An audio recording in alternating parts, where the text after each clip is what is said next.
निधानं कलिमलमथनं पावनं पावनानां पाथेयं यन्मुमुक्षोः सपदि परपदप्राप्तये प्रस्थितस्य विश्रामस्थानमेकं कविवरवचसां जीवनं सज्जनानां बीजं धर्मद्रुमस्य प्रभवति भवतां भूतये रामनामे श्रुतिस्मृतिपुराणानाम् आलयं करुणालयं नमामि भगवत्पादं शङ्करं लोकशङ्करं शङ्करं शङ्कराचार्यं केशवं बादरायणं सूत्रभाष्यकृतं वन्दे भगवन्तं पुनः पुनः परमहंसपरिव्राजकाचार्य ब्रह्मीभूत आनंदाश्रम स्वामी महाराज यांच्या आराधनेच्या निमित्ताने हा एक दिवसाचा कार्यक्रम आपण मठात करीत आहोत.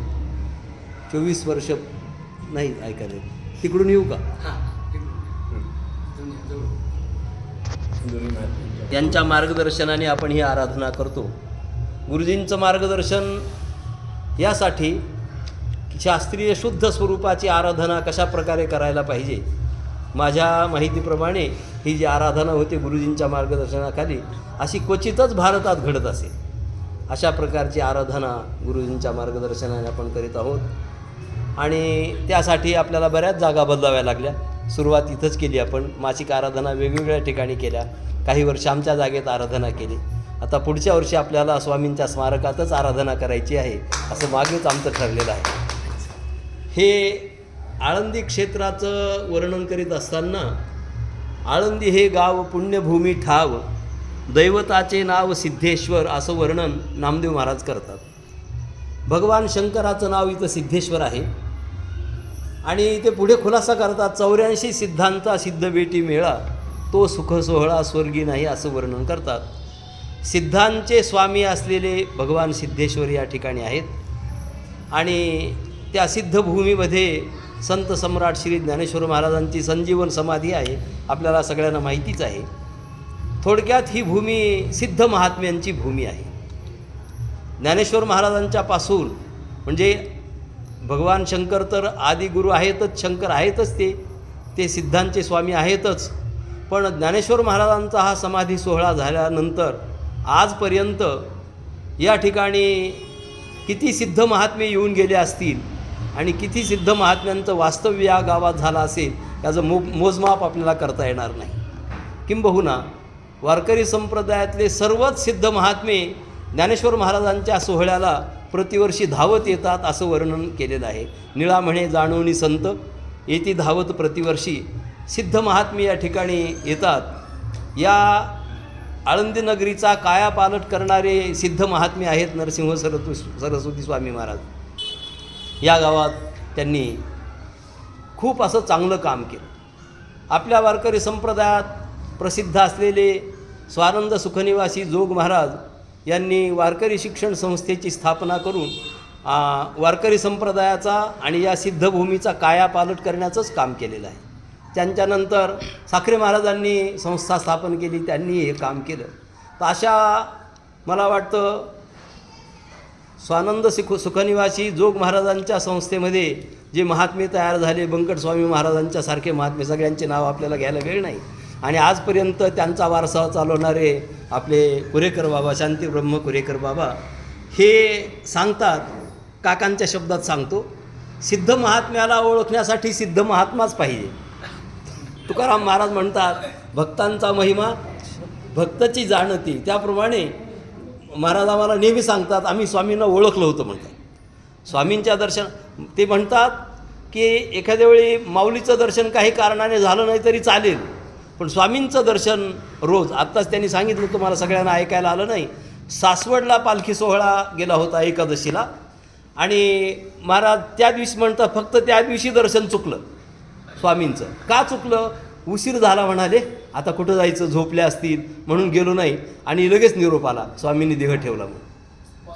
असं ते म्हणाले आम्ही स्वामींच्या दर्शनासाठी येतो म्हणजे सामान्य लोक दर्शनाला जातात काहीतरी प्रापंचिक गाऱ्हाणं घेऊन जातात, आपलं दुःखाचं साकडं त्यांच्याकडे घालणं, तसं नाही. स्वामींना ओळखून स्वामींच्या दर्शनासाठी नित्य जाणारे महाराज. मला असं काकांच्या शब्दात सांगावं लागेल, सिद्धांना ओळखणारे हे सुद्धा सिद्ध महात्मेच म्हणावे लागतील. अशा प्रकारे काका आणि हरिभक्तीपरायण पांडुरंग महाराज यांना जी सेवा घडली ती सेवा वारकरी संप्रदायाचा एक आदर्श स्वरूपाची सेवा आहे. अशा स्वरूपाची सेवा सामान्य माणूस करू शकत नाही. सामान्य माणसाची ही गोष्टच नाही, ही महात्म्यांची गोष्ट आहे. ते म्हणतात ऐके जेत वाचा विसवे ते साधू कथा, हे साधूंच्या गोष्टी आहेत. आणि साधूंच्या गोष्टी हे महात्मे आपल्याला सांगतात. ही सिद्धांची भूमी असल्याकारणाने या सिद्धांच्या भूमीचा हा सिद्धांचा वारसा चालवण्याचं काम ब्रह्मभूत आनंद आश्रम स्वामी महाराजांनी केलेलं आहे. या आळंदी गावामध्ये त्या काळात कोणाचं दर्शन घ्यायला पाहिजे, कोणाकडे जायला पाहिजे, तर पहिल्यांदा बोट दाखवणार लोक गोपाळपुऱ्याकडे, की कन्हैया आश्रमात जा आणि स्वामीचं दर्शन घ्या. स्वामी कसलाही माणूस जाऊ द्या, मोठा माणूस गेला तर त्याला आनंद होईलच, बोधयंतः परस्परम या नियमाप्रमाणे त्यांना आनंद होईलच. पण सामान्य जीव जरी गेला तरी त्याला समाधान करूनच ते पाठवायचे, असा त्यांचा नियम. आणि अतिशय त्यांच्या नावाप्रमाणे आनंद देणारेच ते होते. अशा सिद्ध महात्म्यांची ही भूमी असल्याकारणाने या सिद्ध महात्म्यांचं आपण स्मरण करीत आहोत. ते पुण्यस्मरण आहे. याला त्यांनी चतुर्थाश्रम म्हणजे संन्यासाश्रम त्यांनी घेतलेला असल्याकारणाने त्यांची आपण आराधना साजरी करतो. या महात्म्यांची आराधना साजरी केल्यानंतर या ठिकाणी हा जो कार्यक्रम होतो त्या कार्यक्रमाचं वर्णन करायला आपल्याकडे शब्द नाहीत. या आराधनेला नुसतं पाहिलं ना आपण डोळ्याने तरी आपल्या पापाचा क्षय झाल्याशिवाय राहणार नाही, आपलं पाप निवृत्त झाल्याशिवाय राहणार नाही. अशा शास्त्रकार सांगतात की ज्ञानेश्वर माऊलीजींनी वर्णन केलं की पांडव महाराज जे काय ते 9व्या अध्यायात वर्णन आहे बघा, जे योगाचा काहीतरी आहे बघा, ते जयांचेने फुकटा जोडती सिद्धी असं वर्णन आहे.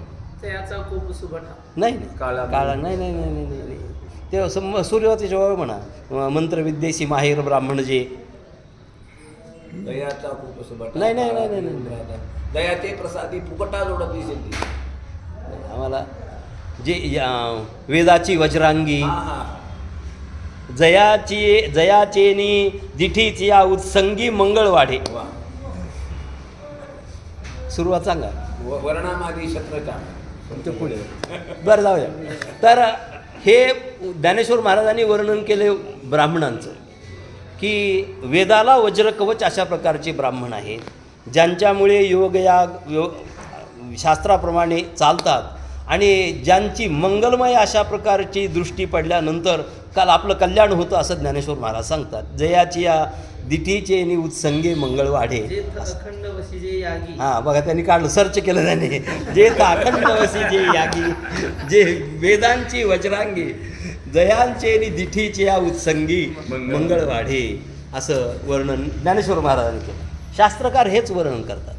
म्हणाले ब्राह्मणांचा समूह नुसता पाहिला तर पापाचा क्षय होईल, त्यांचं दर्शन घेतल्यानंतर तुम्हाला कल्याणाची प्राप्ती होईल आणि त्यांचं अर्चन केल्यानंतर मग आता काय काय तुम्हाला मिळणार नाही तर सगळं काही मिळेल असा त्याचा अर्थ वर्णन करतात. तात्पर्य की हे महात्मे या ठिकाणी येतात, जगाच्या कल्याणासाठी दिवसरात्र प्रयत्न करतात आणि त्या प्रयत्नातून ज्यांचं भाग्य असेल त्यांना त्यांची संगती मिळते, त्यांना त्यांची सेवा घडते, त्यांचा बोध त्यांच्याकडे श्रवण करायला मिळतं. अशा प्रकारच्या उत्कृष्ट पुण्याईने होणाऱ्या गोष्टी आपलं परमभाग्य की अशा सिद्ध महात्म्यांच्या यादीमध्ये ज्यांचं नाव आहे त्यांची आपल्याला सेवा घडली आणि आपण त्यांची वार्षिक अशा प्रकारची आराधना दरवर्षी साजरी करतो. गुरुवारी साखरे महाराज सांगायचे की संन्यास घेतल्यानंतर भक्त लोक आपल्या कल्याणासाठी आराधना करतात. महात्मे जे असतात त्या महात्म्यांचं पुण्यस्मरण केलं जातं, त्याला आपण पुण्यतिथी म्हणतो. पुण्यश्लोक अशा स्वरूपाचे महात्मे ज्यांचं स्मरण केलं असताना आपल्याला पुण्य प्राप्त होतं, आपल्याला स्वरूपाची प्राप्ती होते. अशा प्रकारचे ते महात्मे असल्याकारणाने त्यांचं पुण्यस्मरण केलं जातं. गुरुवारी साखरे महाराज म्हणायचे, मुलगा जर चांगला निघाला तर तो बापाचं श्राद्ध करतो. जर चांगला निघाला तर, नाहीतर म्हणाले मेल्यावर. हो नाही मेल्यावर चांगला नसेल तर श्राद्ध पण करीत नाही. शास्त्रकार मुलाचं कर्तव्य सांगत असताना जीवतोर वाक्य करणात मृताहेर भूरी भोजनात गयायाम पिंडदानाच त्रिभिः पुत्रस्य पुत्रता, असं गुरुजी मुलाचं वर्णन करतात की मुलाने की वडील जिवंत आहेत तोपर्यंत त्यांच्या शब्दाच्या बाहेर जायला नाही पाहिजे, त्यांच्या शब्दाप्रमाणेच वागायला पाहिजे.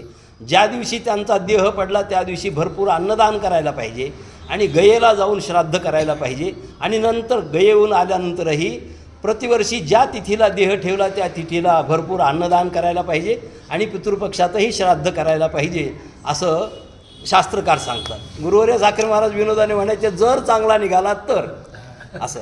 आता थोडंसं मी त्यात जोडतो, आमच्यासारखे असे आहेत की ज्यांची आराधनाही होऊ शकत नाही, ज्यांची पुण्यतिथी होऊ शकत नाही आणि श्राद्धही होऊ शकत नाही. आता एक युक्ती काढली लोकांनी, ते म्हणतात पुढच्या माणसाला पैसे देऊन ठेवा भरपूर आणि आम्ही मेल्यानंतर आमच्या नावाने काहीतरी करा असं सांगा म्हणतात. अशी वेळ येते. तर तात्पर्य, महात्मे कोणाला भेटावेत याच्यासाठी जगद्गुरू तुकाराम महाराज सांगतात, कोण पुण्य कोणा गाठी ज्यासी आईसी यांची भेटी. अशा महात्म्यांची भेटी निष्काम पुण्याईने होते आणि अशा निष्काम पुण्याईने भेटी होणाऱ्या महात्म्यांच्यापैकी ब्रह्मीभूत स्वामी महाराज होते. त्यांची आराधना त्यांच्यासाठी नाही आपल्या कल्याणासाठी आपण करतो आणि त्याच्यासाठी आपल्याला शास्त्रीय शुद्ध अशा प्रकारचं मार्गदर्शन पूजनीय गुरुजींचं मिळालेलं आहे. माझा बोलण्याचा अधिकार नाही, पण बोलता येतं म्हणून बोललो मी. बोलण्याचा अधिकार पांडुरंग महाराजांचा आहे. का? त्यांनी स्वामी महाराजांची सेवा केली म्हणजे किती सेवा केली तर माझ्या पाहण्यात आहे की त्यांचा आणि स्वामी महाराजांचा कधी बिघडायचा प्रश्नच आला नाही. एकदम एकरूप अशा प्रकारचे होऊन ते सेवा करतात. आमचे आदरणीय पाटील काका त्यांनीही स्वामी महाराजांची संगती केली, त्यांच्या संगतीमध्ये भरपूर अशा प्रकारचं श्रवण केलं आणि श्रवण करून आजही समाजाला ते मार्गदर्शन करतात. या आराधनेच्या निमित्ताने हे विडवाकडं वाघ पुष्प मी आपल्यासमोर ठेवलेलं आहे, ते स्वामी महाराजांच्या चरणी समर्पण मी थांबतो. काका महाराज 2 शब्द आपल्याला बोलतो.